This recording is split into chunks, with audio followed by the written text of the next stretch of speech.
আপনি এই যে উত্তর সোনারপুরে জনসংযোগে বেরোচ্ছেন, সেখানকার মানুষকে আপনি কি বলছেন, মানে কোন নিরিখে আপনি ভোট চাইছেন? দেখুন, সত্যি কথা বলতে এখনো ভোট চাইতে মানে চাওয়ার সুযোগ পায়নি, কারণ মানুষ নিজেরাই এবারে সরকারের বর্তমান যে কার্যকলাপ তার বিরুদ্ধে নিষ্কৃতি চাইছে এবং পরিবর্তনের লক্ষ্যে আমাকে ওনারা নিজেরাই বলছেন যে আমাকে ভোট দেবেন। মানে এবারে মানুষ আমার হয়ে ক্যাম্পেনিং করছে, আমি সুযোগ পাচ্ছি না মানুষের কাছে ভোট চাওয়ার। তারা আমাকে জেতানোর জন্য উৎসুক। তার কারণ হচ্ছে এই মোদিজির ভাষাতে যে 15 বছরের মহা জঙ্গল রাজ, সেখান থেকে নিষ্কৃতি চাওয়ার জন্য জনতা আমার হয়ে লড়াই করছে এবং তারাই আমার হয়ে ক্যাম্পেনিং করছে। আর তো মাত্র কয়েকটা দিন, হাতে গোনা কয়েকটা দিন এই ভোট সামনে, কি মনে হচ্ছে মানুষজন পরিবর্তন চাইছে? প্রথম ফেজে যেভাবে নির্বাচনটা হয়েছে, দেখবেন যে 93% পোলিং হয়েছে। এটা কোনো স্বাভাবিক ঘটনা না। পরিবর্তন মানে ভারতবর্ষের ইতিহাসে কোনো রাজ্যে এত ভোট পড়েনি। এটাতে খুব সহজেই বোঝা যায় যে রাজ্যের মানুষ পরিবর্তনমুখী এবং এবার পরিবর্তন করেই ছাড়বে। এক্স্যাক্টলি কতটা সুইং হয়েছে আমরা সত্যি কেউ যারা ভোট বিশেষজ্ঞ তারাও এবারে প্রেডিক্ট করতে পারবে না, কারণ মানুষের মনের মধ্যে যে ক্ষোভটা রয়েছে এক্স্যাক্টলি সেটা যখন গণনা শেষ হবে সেটা জানা যাবে। কিন্তু এটুকু বলতে পারি যে একটা গেরুয়া ঝড় আসছে চলেছে। এই যে বিদুষী বেগম, তিনি তৃণমূলে, উনি নাকি অনেক কিছু উত্তর সোনারপুরকে ভালো রেখেছেন, উত্তর সোনারপুরের জন্য করেছেন, মানে কি মনে হয় আপনার? এটা যদি ভালো রাখার মানে সোনারপুর উত্তরে যাওয়া অবস্থা, ভাঙা রাস্তা, ছোট ছোট রাস্তা, ড্রেন মানে সঙ্গে রাস্তা না ড্রেন আছে বোঝা যায় না, জল যাওয়ার কোনো জায়গা নেই, ড্রেনেজ সিস্টেম নেই, নোংরা আছে চতুর্দিকে, মশা জল জমে আছে এবং একটা নাগরিক পরিষেবা আমরা দেখবেন ছোটবেলায় আপনি ইতিহাস পড়েছেন, আমিও পড়েছি, ওই হরপ্পা মহেঞ্জোদারোতে এর থেকে ভালো ব্যবস্থা ছিল। মানে সুনির্দিষ্ট নাগরিক পরিষেবা দেওয়া হতো, পরিকল্পনা ছিল। তো 2026-এ দাঁড়িয়েও এই নিকৃষ্ট মানের নাগরিক পরিষেবার পরেও ওনাকে যদি উনি বলেন যে আমি এত কাজ করেছি, মানে হ্যাঁ কাজ করেছেন, নিজের পরিবার যাতে ভালো থাকে, কত টাকা রোজগার করা যায়, হাজার হাজার কোটি টাকা রোজগার করেছেন এবং সেই ভাগ বাটোয়ারা উপরে পাঠিয়েছেন, নাহলে তো 3বারের এমএলএ 4বার টিকিট পেতেন না। তো কাজের মধ্যে উনি নিজের পরিবারকে ভালো রাখার কাজ করেছেন, নিজের সম্পত্তি বাড়িয়েছেন। শুনেছি ওনার নাকি বিদেশেও অনেক ব্যাপার স্যাপার আছে, লন্ডনে ছেলে নাকি লন্ডনে থাকে, অনেক বিশাল ব্যাপার। তো এগুলো পরবর্তীকালে দেখুন, ওনার তো নাম বিভিন্ন জায়গায় আছে। আমি শুনেছি যে টিচার রিক্রুটমেন্ট স্ক্যামেও ওনার নাম আছে, যেহেতু উনি অনেক কিছু ওখানে মানে অনেকের নাম রেকমেন্ড করেছিলেন চাকরি চুরিতে। তারপরে বিভিন্ন কাটমানি সিস্টেম আছে এখানে, স্কোয়ার ফিট হিসাবে যারা প্রমোটার তাদের থেকে টাকা নেওয়া হয়, জলা জমি বুঝিয়ে একের পর এক হাউজিং বা বস্তিতেও মানুষকে ওখানে সেটেল করা হয়েছে। তার থেকেও বড় কথা, অবৈধ যত রকম কার্যকলাপ, গাঁজা, ড্রাগ, জুয়ো, সাট্টা সবই চলে। আর তার থেকে বড় কথা যে আইন শৃঙ্খলা একদম তলানিতে। আর সার্বিক স্বাস্থ্য বলতে যা বোঝায়, কোনো রিক্রুটমেন্ট বলে কিছু নেই, মানে কোনো চাকরি এখানে ব্যবস্থা নেই, কোনো কল কারখানা, কোনো উল্লেখযোগ্য কোনো ব্যবস্থা নেই। এটা যদি বলেন যে আমি খুব ভালো পরিষেবা দিচ্ছি, তাহলে খারাপটা কি হতো? কিছু কিছু জায়গা যদি স্যাটেলাইটে করে ধরেন, দেখবেন যে ওই ইরান আর ইসরায়েলের মধ্যে যুদ্ধ হচ্ছে, বা গাজায় যে ইসরায়েল যখন অ্যাটাক করেছিল, যে যে অবস্থাটা হয়েছিল, ঠিক ওপর থেকে স্যাটেলাইটে ধরলে এরকম দেখা যায়। এটা যদি নাগরিক পরিষেবা, জলাজমি সব বুঝিয়ে দিয়েছে, গরিব মানুষকে হাফ কাটার নিচে জমি দিয়েছে 80,000 টাকা, 1 লাখ টাকার বিনিময়ে। আমি বলছি না, যে বাড়ি হেরে গিয়েছিল যখন ওনারা সাক্ষাৎকার দিয়েছিলেন, তখন নিজেরাই বলেছেন। ফলে এটা নাগরিক পরিষেবার ফল। আমরা একটা কথাই বলতে চাই যে পরিবর্তন হবে এবং এত ক্ষেপে আছে মানুষ এদের উপরে, ওনারা যত কম বলবেন তত ভালো।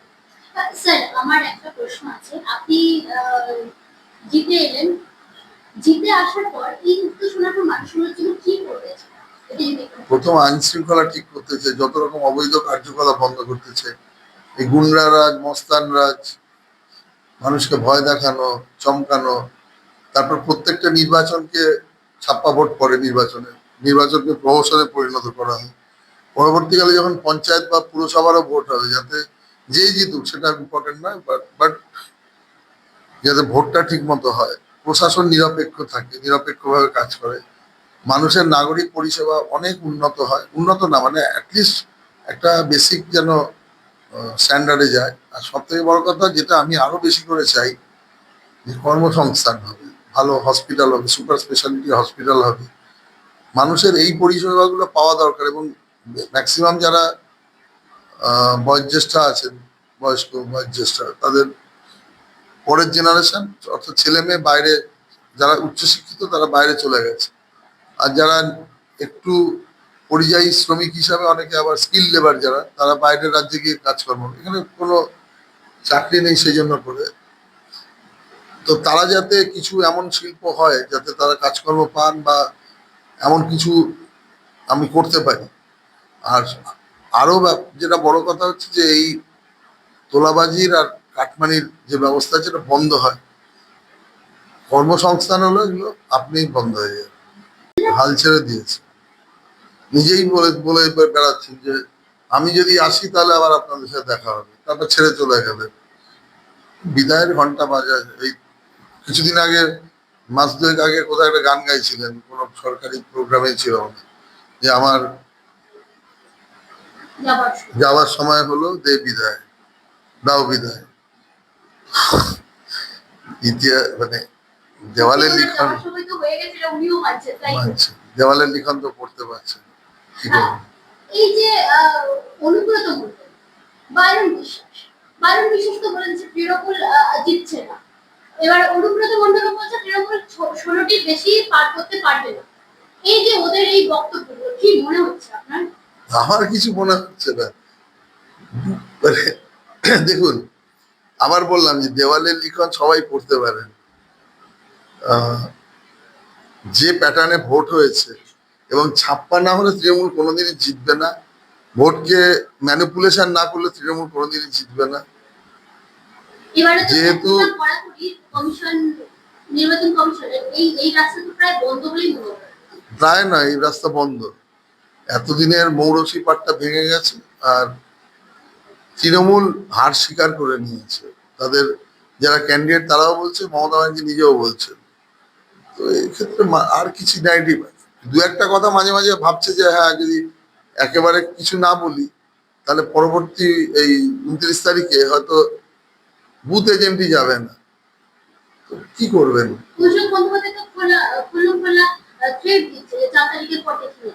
কোথায় গিয়ে দেখবেন? উনি তো বিদেশে থাকবেন শুনেছি 4 তারিখ।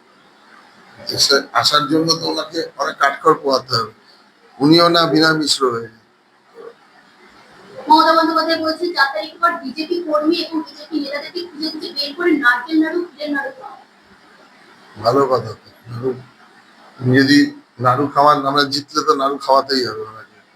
আর অন্য নাড়ু খাওয়ার কথা চিন্তা করলে এবার বিজেপি তৈরি আছে, অন্য নাড়ুটাও আমরাই ওনাকে দায়িত্ব নিয়ে খাওয়াতে যাব। আর মিষ্টি বিলি করলে নিঃসন্দেহে রাজনৈতিক সৌজন্য, তো মিষ্টি মানে নাড়ু বিলি করতেই পারেন, আমরাও পাল্টা ওনাকে মিষ্টি খাওয়াবো। এই যে তৃণমূল কংগ্রেস তারা কিন্তু বলছে যে এবারেও আমরা আসবো, ক্ষমতায় আবারও আসবো, জনগণ যদি বিজেপিকে ভোট দেয় বা জনগণ যদি বিজেপিকে এ করে তাহলে আমাদের সমস্ত পরিষেবা থেকে তাদেরকে বঞ্চিত করে দেবে। থাকছেই না, মানে বিরোধী দলেরও আসন নিয়ে আসতে পারবে কিনা সেটাও সন্দেহ আছে। ফলে কি বলছিলাম, একের পর এক থ্রেড দিয়ে যাচ্ছে। থ্রেড তো দেবে, যা দেখুন গুন্ডা মস্তানদের কাজ হচ্ছে থ্রেড দেওয়া। তারা তো কোনোদিন ভোটে জিতে আসেনি, মানুষকে ভালোবাসেনি, মানুষের প্রাণ নিয়েছে, ঘরবাড়ি লুট লুট করেছে, ভিটেমাটি থেকে তাড়িয়ে দিয়েছে, নারীদের ইজ্জত নিয়ে খেলা করেছে, এত জঘন্য জঘন্য ঘটনা ঘটিয়েছে, তারপর পুলিশকে দলদাস করেছে, নিজের মতো ব্যবহার করেছে, এভিডেন্স লোপাটের কাজে ব্যবহার করেছে। এত বড় একটা, আর সমস্ত মানুষের যে স্বপ্ন, যে টাকা, মানে যে টাকায় ডেভেলপমেন্ট হওয়ার কথা ছিল, সেগুলো না করে চুরি করেছে, সমস্ত টাকা বিদেশে পাচার করেছে। তারা আর কি বলবে, এর থেকে বেশি কিছু বলার তো নেই। দ্বিতীয় দফার ভোট তার আগে কিন্তু কালীঘাটের রশিদে সরিয়ে দেওয়া হলো এই প্রসঙ্গে। এটা তো হওয়ারই ছিল, এটা তো খুব উৎফুল্ল হওয়ার কারণ নেই, কারণ ওসির ওপরে এবার কিছু ডিপেন্ড করবে না। উনি ঠিক মতো কাজ করেননি, তাকে সরিয়ে দিয়েছে, মানুষ এবার ভোট দেবে। অন্য কোনো ন্যারেটিভ নেই, মানে কে ওসি থাকলো, কে ডিসি থাকলো, কে কি হলো, ওরা কোনো ম্যাটার করবে না। কোথাও যেতে হবে না, হাওড়া থেকে বর্ধমান একদিন ন্যাশনাল হাইওয়ে ধরে যান, দেখবেন চারদিকে শুধু ইন্ডাস্ট্রি আর ইন্ডাস্ট্রি। মমতা বন্দ্যোপাধ্যায় বলছে। খোলাবাজির ইন্ডাস্ট্রি, হাওড়া থেকে বর্ধমান ইন্ডাস্ট্রি, সব থেকে যেটা বড় পশ্চিমবঙ্গের গর্ব হতে পারতো, সিঙ্গুরকে দায়িত্ব নিয়ে তাড়িয়েছে। কিসের ইন্ডাস্ট্রি আছে? কতগুলো ওই ওয়্যার হাউস দু একটা দাঁড়িয়ে আছে, আর আমি জানি না কি ইন্ডাস্ট্রি আছে। আর ওনার সব, উনি থাকার আগে থেকেই অনেক শিল্প ছিল পশ্চিমবঙ্গতে, ইন্ডাস্ট্রি পালিয়ে গেছে। গত ওনার শাসনকালে প্রায় 6,600 কোম্পানি এখান থেকে শিফট করে গেছে, তার মধ্যে 1,600 ওপরে প্রায় লিস্টেড কোম্পানি এখান থেকে চলে গেছে। ইন্ডাস্ট্রি সবই তো বন্ধ। কিসের ইন্ডাস্ট্রি? এই তেলেবাজার ইন্ডাস্ট্রি, মানে তেলেবাজার শিল্প। উনি তো সবসময় বলেন যে সবসময় একটা বাঙালি অবাঙালি প্রভেদ করেন। ভারতবর্ষকে সবার আগে রেখে আমরা রাজনীতি করি, আগে দেশ আগে, তারপরে আমরা সবকিছুকে চিন্তা করি। একটাই উনি যিনি ভারতবর্ষের প্রধানমন্ত্রী, তো ঝালমুড়িটা ওনারও তো খাওয়ান, এর বাইরে কিছু এটা নাকি ভোট চাওয়ার একটা আর কি স্ক্রিপ্ট। মনে করবে তাই। বোকার মতো কথাবার্তা। উনি ঝাড়গ্রামে গেছেন, ওনাকে নিশ্চয়ই কেউ বলেছেন এটা খুব ভালো একটা খাবার, আর উনি ভেজিটেরিয়ান, খেতেই পারেন। আর ভোট চাওয়ার স্ক্রিপ্ট হলে ওনার, মানে অ্যাটলিস্ট নরেন্দ্র মোদী যিনি সব থেকে সাকসেসফুল চিফ মিনিস্টার 4বারে এবং 3বারের প্রাইম মিনিস্টার, তাকে ওনার থেকে স্ক্রিপ্ট শিখতে হবে। উনি সব রাজনীতিতে ওনার থেকে বেশি দক্ষ কোনো রাজনৈতিক নেতা এখন বিশ্বে নেই। স্যার একটা শেষ প্রশ্ন। আহ, তৃণমূল কংগ্রেস তারা অনেক মমতা বন্দ্যোপাধ্যায় অভিষেক বন্দ্যোপাধ্যায় প্রত্যেকে বলেছে যে যদি বিজেপি বাংলায় আসে মাছ মাংস সব বন্ধ করে দেবে। এই কথাটা মানে এই কথাটা কিভাবে দেখছেন আপনি, সত্যি কি তাই? কোনো খাদ্যাভ্যাসে কোনো জায়গার কোনোদিন বদল হয়নি, হবেও না। খাদ্যাভ্যাসটা জলবায়ুর উপরে নির্ভর করে। দেখুন,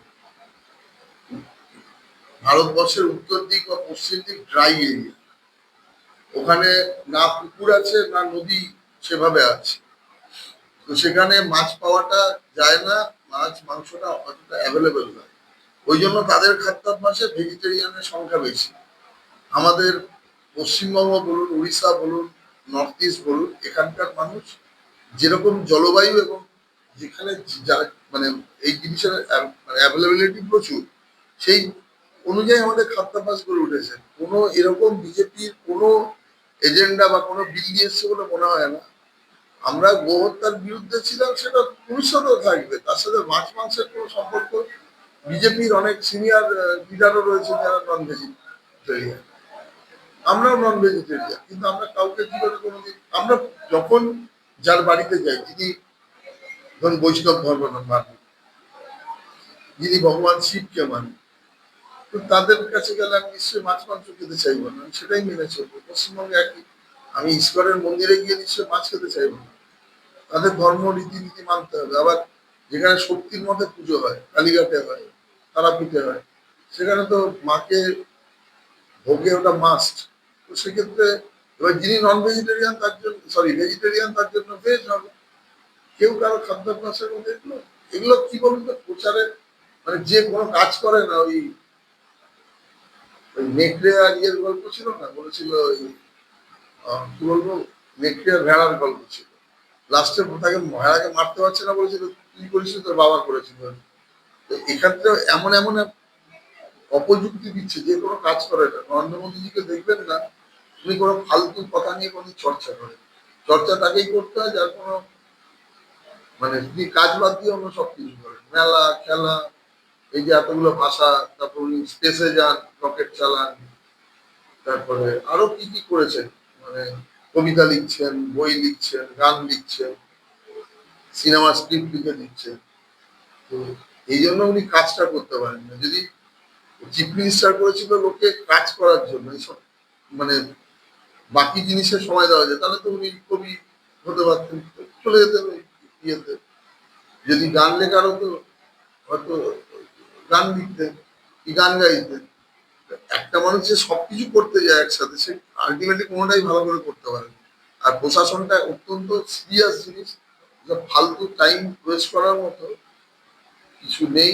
যেখানে ওই, এটা একটা কবিতা, ওই কি যেন, ওই ড্যাং ড্যাং, মানে এগুলো যদি কবিতা হয়, ভাগ্যিস রবীন্দ্রনাথ ঠাকুর অনেকদিন আগে চলে গেছে, নাহলে উনি এই কবিতার লাইন পড়লে বেঁচে থাকতেন, হার্ট ফেল করে 1 সেকেন্ড লাগতো, হার্ট অ্যাটাক করবে।